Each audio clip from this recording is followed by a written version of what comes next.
No vídeo passado, vocês deram bastante feedback positivo sobre essa arquitetura, sobre esse flow de autenticação.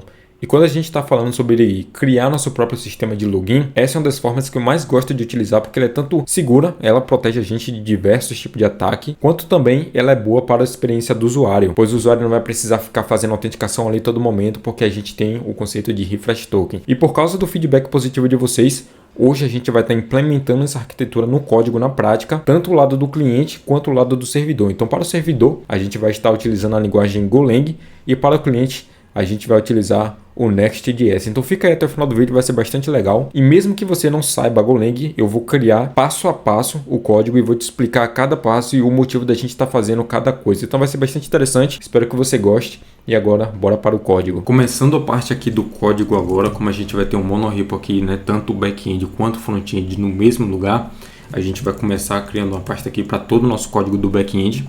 E dentro dessa pasta, a gente vai inicializar aqui o nosso módulo do Google, né, que eu vou chamar de Authentication JWT. Eu já tenho um código pronto aqui, então ao invés de escrever linha por linha de código, a gente vai criar esse código aqui de forma componentizada. Então eu vou colar as linhas de código de forma linear para a gente entender o raciocínio aqui de como você poderia criar essa aplicação também. Porque se eu fosse escrever linha por linha aqui, a gente ia acabar demorando 2 horas, 3 horas para criar esse projeto aqui inteiro. Então, a gente vai utilizar uma arquitetura bastante legal também, não vai ser um Domain Driven Design ou Clean Arch, mas vai ser uma estrutura que vai limpar o nosso código e também deixar ele bem modulado. Então, dentro dessa pasta aqui que eu vou chamar de Internal, vai conter todos os módulos da nossa aplicação, vai conter todas as regras de negócio. Então, o primeiro módulo que eu vou criar aqui dentro é o módulo de servidor, vai se chamar Server.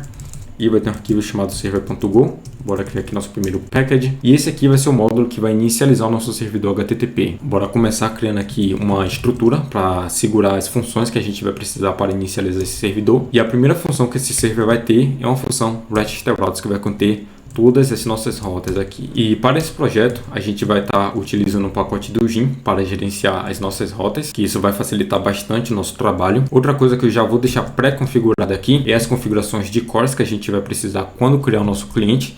Então essas configurações aqui estão basicamente permitindo ao nosso cliente acessar esse servidor com todos esses métodos, passando essas headers. E essa configuração aqui também é bastante importante, que a gente está permitindo utilizar credenciais, que é o que a gente vai estar utilizando para poder acessar os tokens que vão vir do cookie. Outra coisa que eu já vou deixar como placeholder também é todas as rotas que a gente vai ter na nossa aplicação. Então, para a rota de autenticação, né, eu estou criando esse grupo aqui, API Auth, e dentro desse grupo a gente vai ter 4 rotas de autenticação. Né? A gente vai ter o de register para o usuário criar uma nova conta, para ele poder fazer o login, fazer o refresh do token e fazer o logout. Então, a gente já está deixando aqui pré-criado e depois a gente cria os handlers para essa função. As outras rotas que a gente vai ter aqui são as rotas protegidas, e para esse exemplo, né, já que a gente está criando um simples flow de autenticação, a gente só vai ter uma rota aqui que a gente vai criar um middleware depois para poder proteger essas rotas, que é para o usuário pegar as informações deles. Então agora que a gente já tem todas as rotas que a gente vai criar pronta, eu vou apenas retornar essa instância aqui do Gin. Então a função que a gente precisa agora é uma função para inicializar um HTTP Server, que a gente vai precisar. A gente vai pegar a porta que a gente quer que a aplicação rode da variável de ambiente. A gente vai inicializar uma instância desse nosso servidor aqui. E por último, a gente vai criar uma instância de HTTP Server para a gente poder registrar as nossas rotas na aplicação principal. Então, uma coisa que eu vou precisar fazer aqui agora é rodar um go mod tide, que essa função vai instalar todas as dependências que a gente tem automaticamente, vai identificar que a gente está utilizando o Gin e vai instalar, na verdade, todas as dependências que ele precisa. E agora o nosso pacote de servidor aqui já está praticamente pronto. Agora a gente vai criar um pacote aqui cmd/API, que vai ser o entry point da nossa aplicação. Vai criar um arquivo main.go, que vai ser do nosso pacote principal. E nesse pacote, a gente vai simplesmente inicializar uma instância do nosso servidor, que a gente acabou de criar aqui nesse pacote, chamar essa função listen and server para iniciar nosso servidor HTTP, e aí a gente vai retornar um erro aqui também, caso tenha alguma coisa errada que não consiga inicializar essa instância do nosso servidor. Então, bora começar rodando aqui para ver se está tudo certinho até agora. Go run cmd API main.go. E se tudo der certo, a gente vai ver todas as nossas rotas aqui registradas. Então, ok, está tudo funcionando certinho. Agora a gente já pode partir para o próximo passo. O próximo pacote que a gente vai criar aqui agora vai ser o pacote de database. Então, vou criar aqui dentro da minha pasta internal uma pasta chamada database, um arquivo chamado database.go, que vai conter o nosso módulo de banco de dados. Então, da mesma forma que a gente fez no server, a gente vai criar um serviço aqui para conter todas as configurações que a gente vai precisar para inicializar o nosso banco de dados. E para esse projeto aqui, a gente vai utilizar o MongoDB, né, que é bastante simples de utilizar, bastante fácil, tem uma boa documentação e é bastante flexível para o que a gente precisa. Então, nesse pacote, a gente vai pegar duas variáveis de ambiente para poder inicializar o nosso cliente aqui do MongoDB. Vai criar uma função new para a gente poder retornar uma instância do nosso banco de dados. E dentro dessa função aqui, a gente vai inicializar nossa configuração com o Mongo, né? Então, a primeira coisa que eu vou fazer é criar um contexto. Esse contexto vai ser utilizado com limite de 10 segundos. Então, caso a gente não consiga se comunicar com o Mongo dentro desses 10 segundos, a gente vai retornar um erro para o pacote que inicializar essa instância do nosso banco de dados aqui. Então, esse código aqui eu peguei da própria documentação do MongoDB, né? Eles têm uma documentação muito fácil que ensina como a gente consegue inicializar um cliente. Então, eu vou chamar essa função aqui, options client apply URI. Mas ao invés de utilizar a versão inicial do Mongo, eu vou utilizar a versão V2, né? Que é que eles utilizam na documentação deles. Essa é a última versão disponível, então a gente vai utilizar essa opção também. Agora que a gente tem nosso Client Options, a gente vai inicializar, né, vai se conectar com o MongoDB de fato. E se der alguma coisa errada, a gente vai retornar um erro aqui fatal, porque a gente nem quer que a aplicação inicie caso tenha alguma coisa errada com a nossa conexão. Depois disso, a gente vai dar um ping aqui no banco de dados para ver se a gente está conseguindo se comunicar com ele mesmo, né, passando esse contexto. E se esse limite de 10 segundos aqui passar, a gente vai retornar um erro aqui para a aplicação também, dizendo que não conseguiu se conectar com o MongoDB. E se tudo der certo, a gente vai retornar aqui nossa instância do banco de dados, passando o nome do banco de dados que a gente quer utilizar. Eu esqueci de adicionar essa propriedade aqui, né, no nosso servidor, então a gente vai escrever aqui database, que é do tipo mongo.database, que a gente vai utilizar a versão 2 dele também, né? Então, para manter consistência, bora instalar os módulos aqui, as dependências que a gente precisa, ver se vai estar tudo certinho. E show de bola, nosso pacote de banco de dados já está aqui criado e pronto para ser utilizado. Antes de utilizar esse pacote do banco de dados, a gente vai criar nossa entidade aqui. Então eu vou criar um pacote de models e dentro desse pacote a gente vai ter apenas um simples model, né, uma simples entidade que vai ser a entidade de user, né, que a gente vai utilizar aqui na nossa aplicação. Então criar esse pacote aqui em models. Então essa aqui vai ser a nossa entidade de user, é bastante simples, é realmente só para a gente testar esse flow de autenticação. Vai ter um ID utilizando um object ID do próprio Mongo, username, e-mail, password created at e updated at. Então isso daqui vai ser suficiente para a gente poder testar o nosso flow. E lembrando que a gente não utiliza JSON aqui, quando a gente está falando do Mongo, a gente utiliza o BSON, que é uma forma de transmitir dados também, né? Porém é mais performática e também mais flexível quando a gente está falando especialmente de modelos, né, de entidades para o MongoDB. Então eles recomendam utilizar esse modelo aqui ao invés do JSON. Então, além do nosso usuário, a gente vai criar uma função aqui de validate para validar se quando esse usuário for criado, ele está seguindo as nossas regras de negócio. Então, para isso, a gente vai criar aqui uma array de string para segurar todas as mensagens de erro, né, de todas as coisas que a gente estiver validando. A gente poderia utilizar uma biblioteca externa para isso, mas para manter as coisas simples, a gente vai criar uma própria lógica aqui para retornar um erro caso não esteja seguindo as nossas regras de negócio. Então, por enquanto, essas são as regras de negócio que a gente quer aplicar aqui na nossa aplicação. Verificar se o username tem pelo menos 6 caracteres, a mesma coisa para e-mail, né? E é claro que isso daqui não é a melhor verificação ou validação que a gente pode fazer para e-mail, mas é apenas para fins de teste. A mesma coisa para a senha, né? A gente está verificando aqui apenas se tem pelo menos 6 caracteres. E caso tenha algum desses erros, a gente vai verificar o tamanho do nosso array de erros aqui, e se tiver qualquer erro, a gente vai retornar esse erro aqui, juntando todos os erros juntos, separado por vírgula. Então, uma validação aqui bem simples, e caso não tenha nenhum erro, a gente vai dar aqui um return new. Então, muito simples essa validação, é realmente só para a gente poder testar, né, e ter uma camada de proteção ali para impedir que tenha uma senha vazia, por exemplo. Então, além disso aqui, a gente vai criar uma nova função chamada new user, para poder instanciar esse usuário. Essa função vai ser bem simples, ela vai criar o usuário, passando um novo ID para ele e setando esses dois valores aqui de created at e updated at por padrão. Após criar esse usuário, a gente quer rodar essa validação que a gente acabou de criar dele, e se tudo estiver certinho, a gente vai retornar o usuário e nulo aqui, caso tudo tenha ocorrido certo com a nossa criação do usuário. Outra coisa que eu já vou deixar pré-criada aqui no nosso módulo, né, para a gente não precisar ficar voltando para cá, é criar uma nova entidade de user response, que quando a gente retornar os dados do usuário, a gente não quer retornar todos esses valores. A gente quer criar um modelo de valores públicos mesmo, então a gente vai criar esse user response aqui, que vai ser bem simples, retornar apenas o ID, username, e-mail e esses dois valores aqui de data. E para a gente utilizar essa estrutura aqui vai ser bem simples, a gente vai criar uma função dentro do nosso user chamada toResponse, e essa toResponse vai retornar uma instância de user response, transformando o modelo do nosso usuário padrão aqui nesse modelo do user response. Então a gente já vai formatar aqui o ID dele para não mandar um object-id para o front-end, então a gente vai passar essa hex function aqui para a gente poder remover o object-id e retornar apenas o valor do ID como string, e também já vai retornar esses valores de data aqui formatado. Agora que a gente tem nosso modelo de user aqui, a próxima coisa que a gente vai criar é um repositório.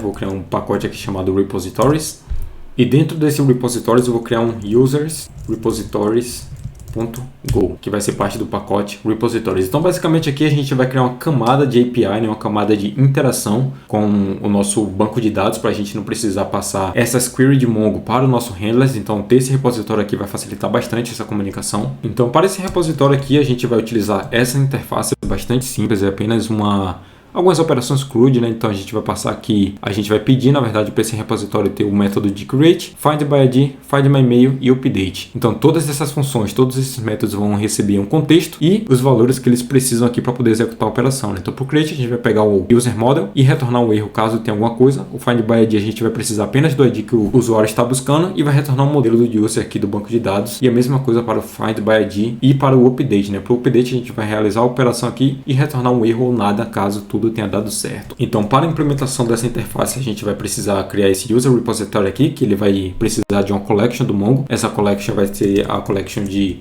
usuários, né, que a gente vai especificar no momento que estiver inicializando esse repositório. Então para inicializar esse repositório a gente vai criar uma função aqui new user repository, que vai pedir uma instância do serviço de banco de dados que a gente criou aqui no nosso módulo e vai retornar a referência desse user repository aqui quando a gente criar essa função aqui dentro mesmo, né? Então, na parte de collection, a gente vai utilizar essa collection aqui de users, né? Como a gente tinha visto aqui em cima. E isso deve ser tudo que a gente precisa para poder criar essas operações. Então, tá novamente aqui de novo pedindo para utilizar a versão 1 do Mongo, mas eu vou utilizar a V2, isso aqui agora já deve estar certinho. E agora bora criar as operações de CRUD. Então começando com a função de create aqui, é uma função bem simples, a gente vai realmente só pegar o usuário aqui do input e dar um insert one passando as informações do usuário. E caso tenha algum erro a gente vai retornar aqui diretamente. Vale lembrar que nesse caso aqui a gente está confiando na validação do nosso service, né, do nosso model, para poder inserir esses valores. Então, o próprio serviço que vai estar utilizando o user que vai ter que fazer as validações ali para ver se não tem nenhum valor duplicado, para especificar o ID do usuário que vai para o banco de dados.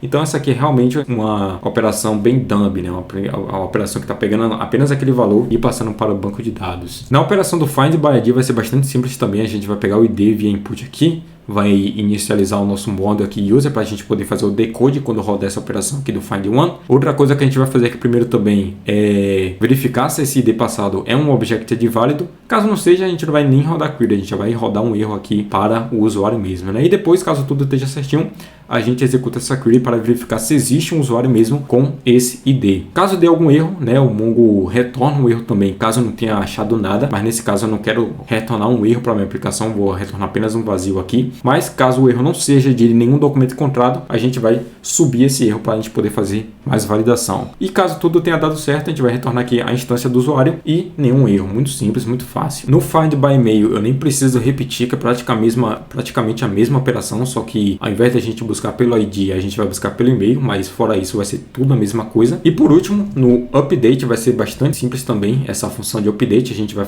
fazer apenas uma simples verificação aqui para verificar se o ID do usuário não é vazio, né? Já que isso aqui é um campo obrigatório lá no Mongo. A gente vai atualizar o updated at e vai rodar aqui o update one para atualizar todos os valores do usuário que tem aquele user ID, né? Se der algum erro a gente retorna, se não, só retorna aqui um new. E agora que a gente tem o nosso repositório, a gente pode seguir para as criações da nossa rota, já que a gente tem tudo que a gente precisa. Então eu vou começar na verdade, né, criando um user handlers aqui, que vai ser bastante simples. Ele vai estar dentro do nosso package server. Esse user handler, ele vai precisar da nossa interface aqui de repositório, né, para poder se comunicar com o nosso banco de dados. A gente vai criar uma função aqui também, new user handler, né, essa função vai ser privada, já que nenhum outro pacote vai precisar inicializar ela, apenas o nosso pacote de servidor mesmo. Mas dentro dessa função, a gente vai pedir um user repository aqui interface e vai passar para a nossa estrutura para a gente poder acessar nas nossas rotas. A primeira coisa que a gente vai fazer aqui é pegar o user ID pelo contexto. Isso daqui a gente vai adicionar depois, né? Deixa eu até adicionar um comentário aqui, que user ID will be passed through the middleware. Então, esse user ID a gente vai pegar ele do contexto que vai ser adicionado pelo middleware. Então, você não precisa se preocupar com isso agora. A gente já está em alguns passos à frente aqui. Mas, após pegar esse user ID, né, caso esse user ID exista, a gente vai pegar ele do nosso repositório. Então, vai dar um user repository find by ID, né, passando o contexto da nossa requisição e convertendo esse valor aqui para string. Caso dê algum erro, a gente já vai retornar aqui para o usuário. Caso o usuário seja vazio, né, caso esse ID aqui não exista dentro do nosso banco de dados, a gente vai retornar um status not found aqui com essa mensagem de erro. E finalmente, se tudo ocorrer certo, a gente vai retornar o nosso usuário aqui passando um user to response, né, para retornar no nosso modelo de resposta que a gente criou anteriormente. Então isso aqui vai ser tudo que a gente precisa para esse nosso primeiro handler. Aí agora a gente vai criar nosso handler de autenticação, né? Eu vou chamar aqui de authhandler.go. Na verdade, eu vou botar ele no plural para seguir a mesma ordem que a gente botou aqui do user handlers, né, que ele vai conter mais de uma rota, né, vai conter mais de um handler. E nesse authhandler vai ser bastante parecido à lógica, né? A gente vai criar uma estrutura aqui para poder receber o nosso banco de dados, vai criar uma função privada recebendo o nosso user repository interface para a gente poder se comunicar com o banco de dados. E aqui a gente vai começar criando a nossa rota de register, né, para o usuário poder criar uma conta para ele. Então, a primeira coisa, a gente vai criar a estrutura que a gente espera receber dentro dessa rota, né, que vai ser username, e-mail e password, para o usuário poder criar uma conta. A gente vai fazer o bind dessa requisição aqui que a gente recebeu para verificar se está tudo certinho, né, que esses valores estão passados. Caso não dê certo a nossa validação, a gente já vai retornar um status bad request aqui, né, com essa mensagem de erro bastante simples. E aí agora, nesse momento, a gente precisa fazer algumas validações aqui, né. A primeira validação que a gente vai fazer é se o usuário already existe, né, se o usuário já existe. Então a gente vai dar um find by e-mail, passando o nosso contexto e o e-mail que o usuário quer criar uma conta. Se der algum erro, a gente já vai retornar esse erro para o usuário. E caso esse usuário exista, né, ou seja, caso esse usuário não seja vazio no nosso banco de dados, a gente vai dar um conflito aqui, que é um status erro do 409, e vai retornar essa mensagem de erro que o e-mail já existe. Caso contrário, a gente vai precisar, na verdade, fazer algumas operações aqui, né, que vai ser para fazer o hash da password do usuário para a gente poder gravar ele no banco de dados. Depois de fazer o hash da password, a gente vai criar esse novo usuário utilizando o nosso modelo, né, que é o que a gente espera para salvar no banco de dados. E finalmente a gente vai dar o save do user to the database, né, vai dar um save do user no banco de dados. Então, para fazer o hash da password, eu vou criar outro pacote aqui no nosso internal que vai se chamar auth, né, que vai conter todas as nossas funções de autenticação. E o primeiro arquivo que a gente vai criar aqui agora é um password, né? Eu vou criar aqui um password.go que vai conter duas funções simples, né? Uma função de fazer o hash da password. Então essa função ela vai receber uma password aqui como um string e vai retornar o valor hasheado ou um erro caso tenha alguma coisa errada. Então, para isso, a gente vai utilizar essa biblioteca aqui da Bcrypt, né? Ela é bastante famosa para essa parte de hasheamento. Então, ela tem essa função aqui que faz o hash da senha utilizando um algoritmo, né? E a gente vai também utilizar o default cost dele, que é quantas vezes a senha vai ser hasheada ali, mais ou menos, né? Isso é apenas para tornar mais difícil caso alguém consiga pegar seu hasheamento, né? Descobrir qual é o valor original, né? Então, a gente vai utilizar esse valor padrão deles, né? E caso dê alguma coisa errada, a gente vai retornar o erro. Caso contrário, a gente vai retornar esse valor da senha hasheada aqui em formato de string mesmo. Então, voltando para o nosso handler agora, a gente consegue utilizar esse pacote aqui para fazer o hasheamento da senha que o usuário passar. Caso dê alguma coisa errada, a gente já vai retornar aqui para o usuário. Caso contrário, a gente já vai fazer a criação do nosso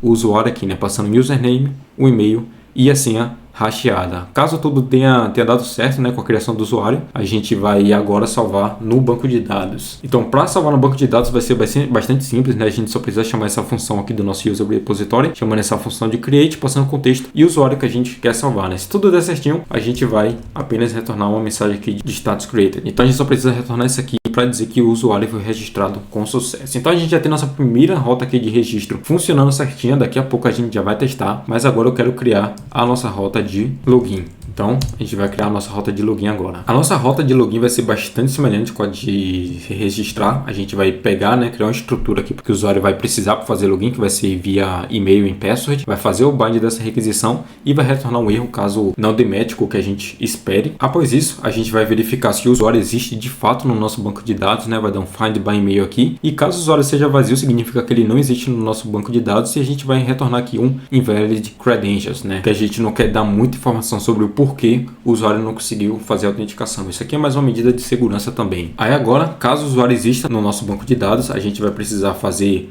o hash da password que ele passou também e compare with the database password hash. Então, voltando lá para o nosso módulo de autenticação, né, via password, a gente vai criar outra função aqui agora, que se chama check password, né? Infelizmente, o Bcrypt já fornece essa função também para poder verificar dois valores se eles batem, e a gente só precisa chamar essa função aqui, compare hash and password. Então, a gente vai passar a senha hasheada e a senha normal para ver se esses dois valores vão ser iguais no final da conta. E a gente vai comparar aqui, né?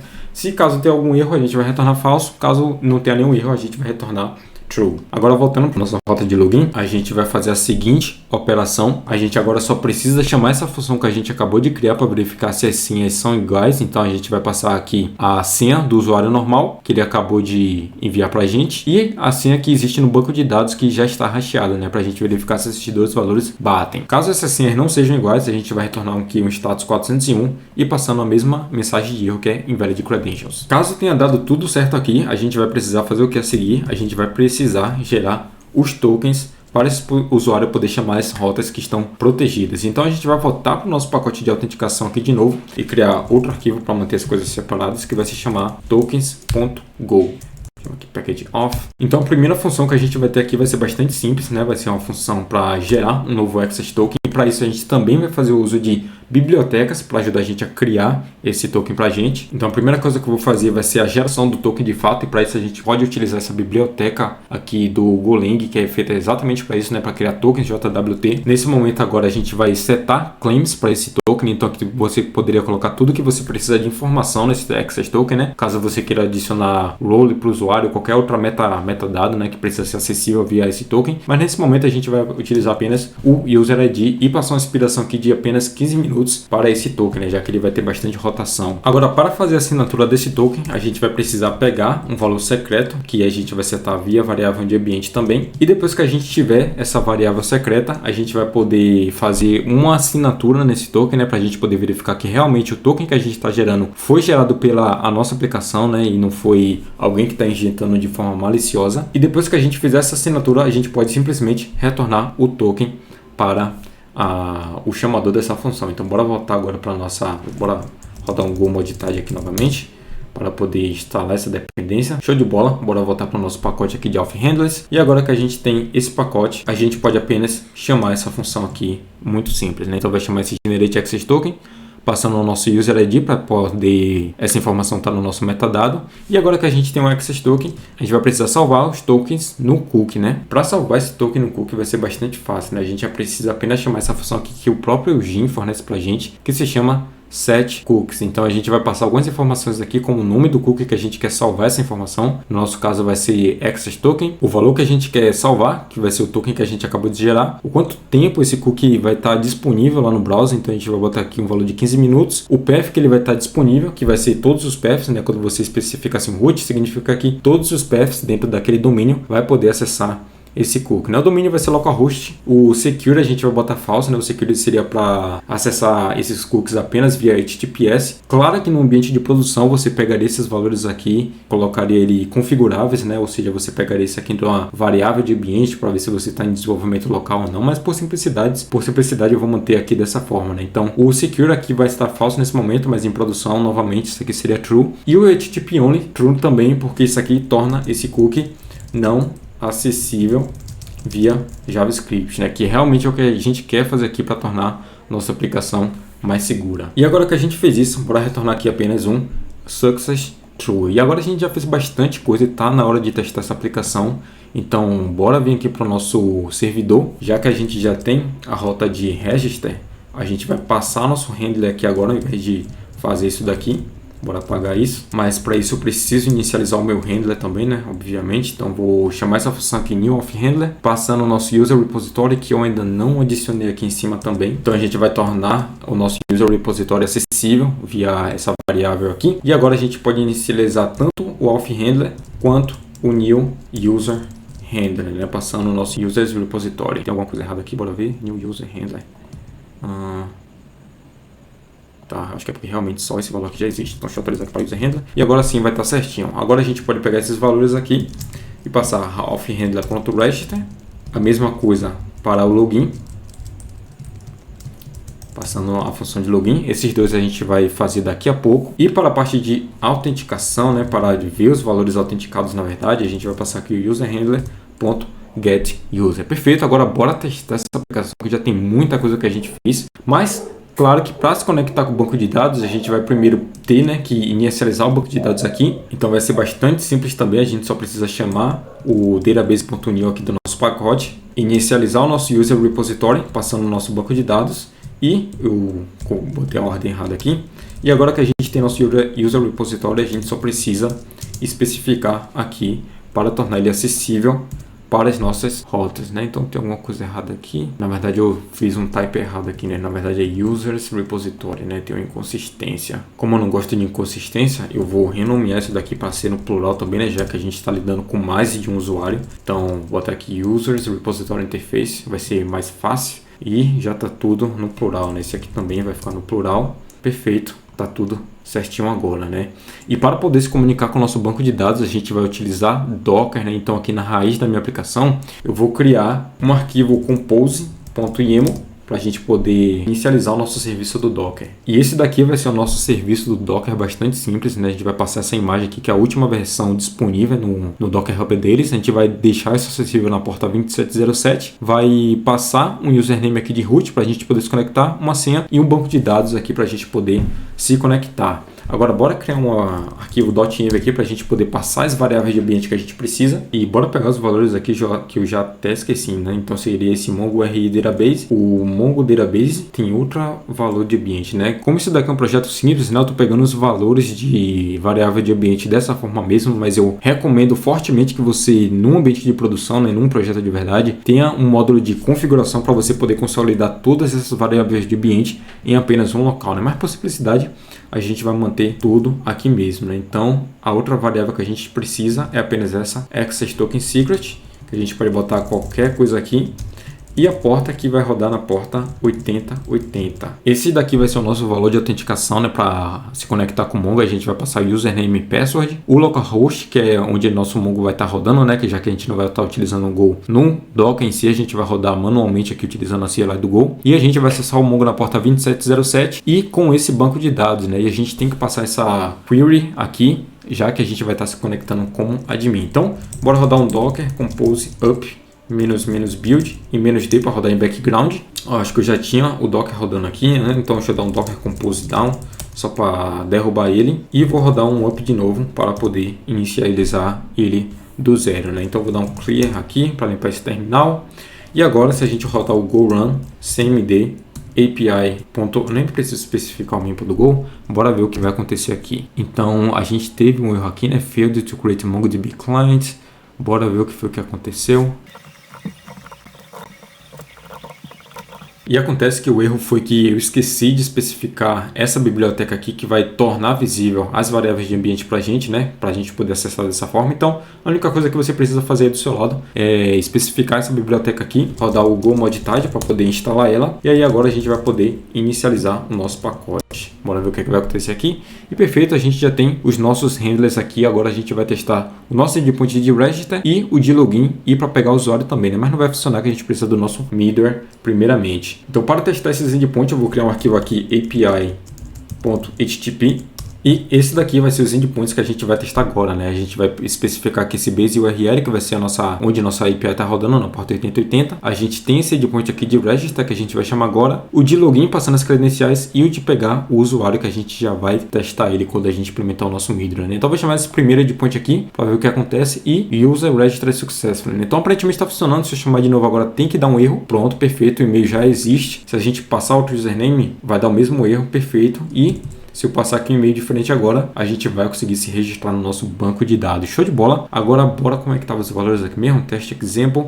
Bora tentar fazer a autenticação aqui utilizando esse seedpoint. E perfeito, a gente já recebeu aqui um success true. E se você ver, a gente tem essa propriedade aqui do HTTP, né, o setCookie, que ele vai ter o access token, na verdade o access token, que é o token que a gente vai precisar utilizar para fazer essa requisição aqui de get user, né, para poder pegar as nossas informações. Então, a parte de autenticação simples pelo menos já está funcionando. Então, bora acelerar um pouquinho aqui para tornar esse vídeo mais curto. Então, bora criar o nosso middleware para a gente pegar as informações do usuário. Agora a gente vai criar o nosso middleware. Aqui a gente vai criar um pacote chamado middleware e vai criar um arquivo chamado auth.go, né, que vai conter o nosso middleware de autenticação. Então, bora botar aqui esse pacote que vai conter apenas uma função chamada auth_middleware, que vai precisar do nosso repositório de usuário também, né, para a gente verificar se é um usuário de verdade. Então, já que ele é um middleware, ele é uma higher order function, então ele vai precisar retornar alguma outra função que seja compatível com a rota do GIN.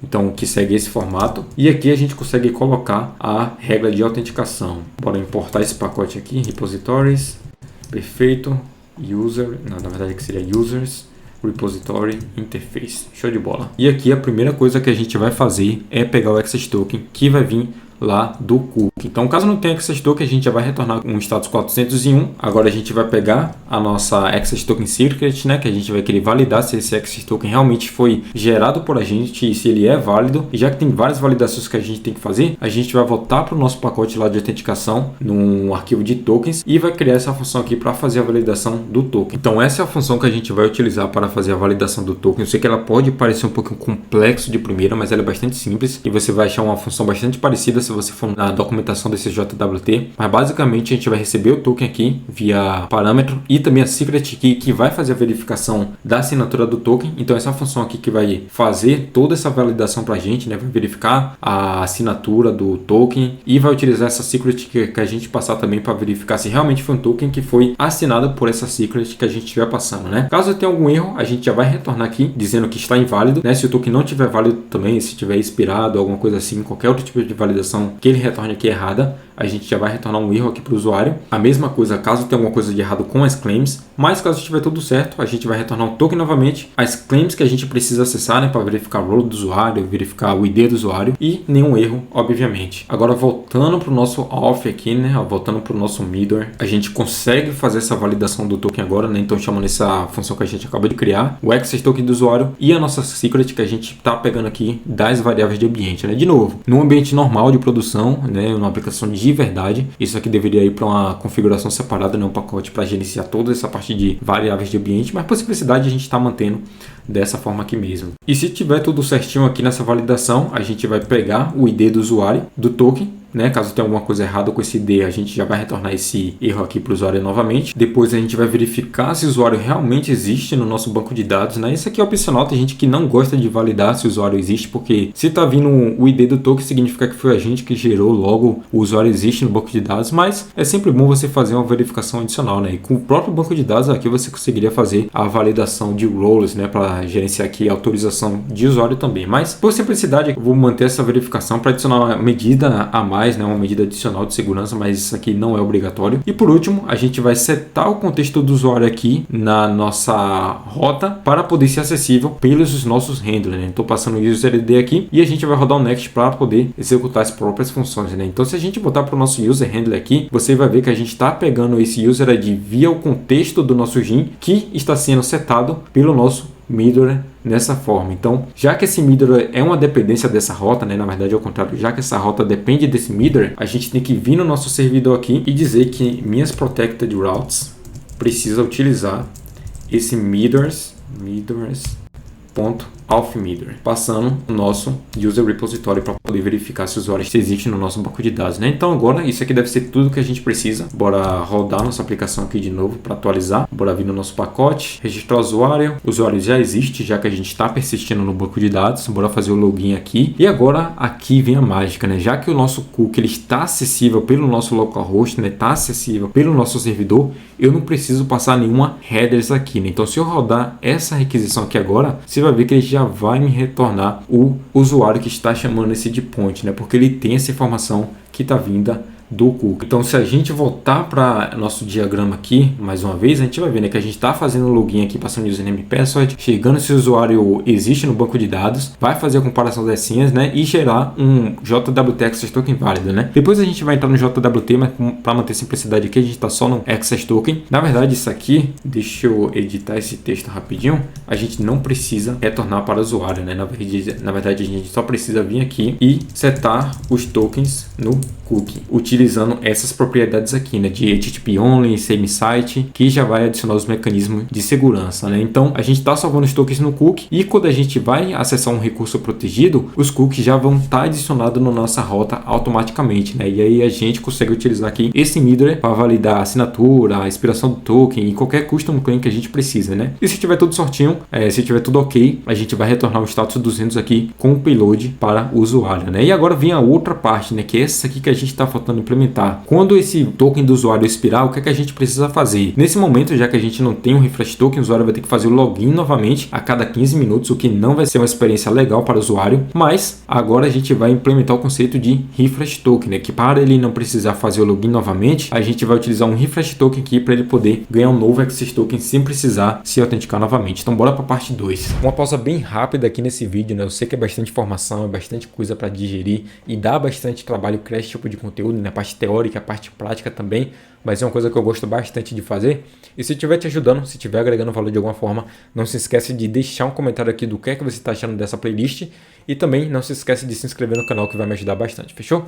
Bora de volta pro vídeo. E agora para a gente fazer a implementação do refresh token vai ser bastante semelhante, né? Se a gente voltar aqui para nossa rota de login, a gente vai ver que a gente está fazendo o login do usuário certinho, gerando apenas um access token. Então, a única coisa que a gente tem que fazer de diferente aqui é, além disso de gerar o access token, é fazer a geração do próprio refresh token. Então, bora voltar para o nosso pacote aqui de autenticação e a gente vai fazer o seguinte, né? A gente vai duplicar essa função aqui primeiramente e ao invés de gerar o access token, a gente vai fazer a geração do refresh token. A gente poderia utilizar essa mesma função aqui e adicionar alguns parâmetros para tornar ela mais flexível no que ela vai gerar, mas por simplicidade eu vou apenas duplicar ela aqui. O código vai ser o mesmo, né? A gente vai gerar um token, vai passar o ID do usuário, porém a única diferença que a gente vai fazer é o seguinte: ao invés dele durar apenas 15 minutos, a gente vai fazer esse token ser válido por 7 dias, né? Então bota aqui time.hour, né? Então aqui significa um dia e aqui 7 dias, né? Então isso aqui vai ser válido por 7 days, né? E ao invés de utilizar o Access Token Secret para fazer a assinatura desse token, a gente vai utilizar um Refresh Token Secret, não? Então essa vai ser basicamente a única diferença, o resto do código vai ser exatamente igual. De novo, a gente poderia apenas tornar essa função aqui mais flexível para poder suportar os dois, mas por simplicidade a gente vai apenas duplicar aqui, até para tornar o nosso código mais verboso também, né? Para tornar o nosso código mais legível nessa parte aqui. Então a gente vai tirar o Access Token, vou duplicar esse código aqui também e vai também gerar o Refresh Token. Bora aqui, generate o Refresh Token. Bora atualizar essa mensagem de erro aqui.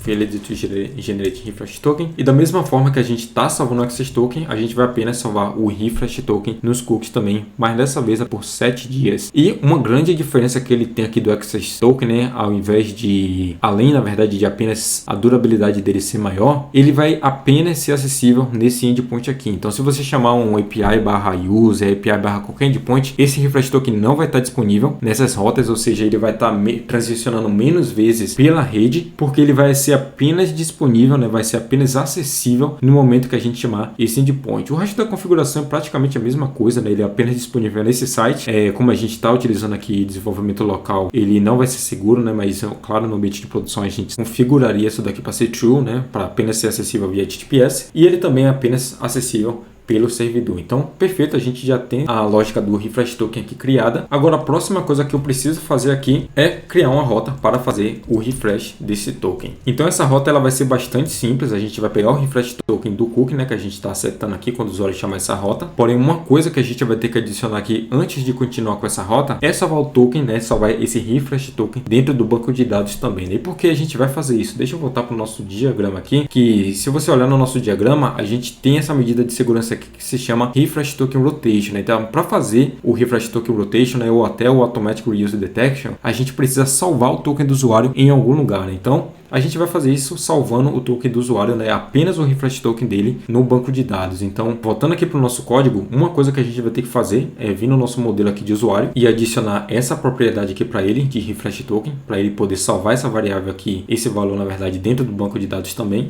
E uma função que eu vou adicionar para essa minha entidade é uma função de adicionar o refresh token, né? Então, quando chamar esse add refresh token, vai fazer a atualização dessa instância do usuário passando o token que a gente quer atualizar. Então, voltando agora aqui para nossa rota, no momento que a gente fazer o login do usuário, a gente vai precisar adicionar esse refresh token que a gente está criando dentro da entidade dele, que a gente está pegando aqui do banco de dados. E após isso, a gente vai rodar esse user repository update aqui para poder atualizar a nossa entidade do user, né? Que nesse caso está apenas atualizando para adicionar o refresh token, né? Caso dê algum erro, a gente vai rodar esse erro aqui para o usuário, caso contrário, a gente vai dar um success true.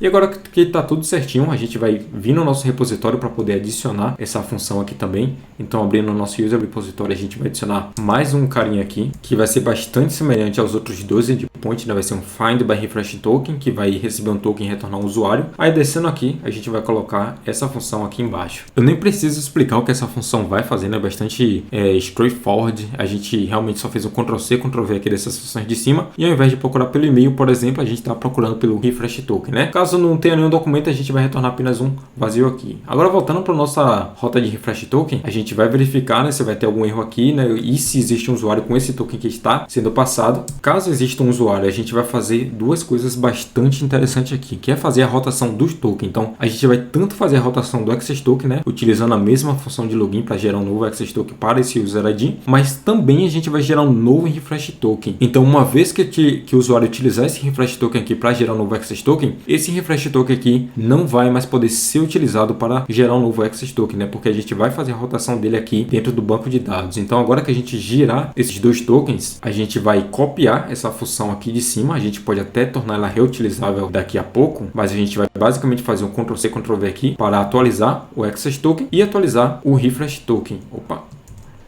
E agora que a gente fez isso, a gente vai adicionar um novo refresh token do usuário aqui no banco de dados para fazer a atualização. Aí no momento que a gente faz a atualização, ele não vai mais poder utilizar esse token antigo dele para poder fazer a rotação do access token, né? Já que esse token aqui antigo não vai ser mais válido nessa operação de find by refresh token, apenas o token novo. Agora que a gente atualizar ele, a gente vai simplesmente rodar aqui, né? Retornar, na verdade, uma mensagem aqui de status, ok, com a mensagem de que o token foi feito refresh com sucesso. Perfeito, agora bora adicionar esse handler aqui na nossa rota, né? Vou passar aqui um auth handler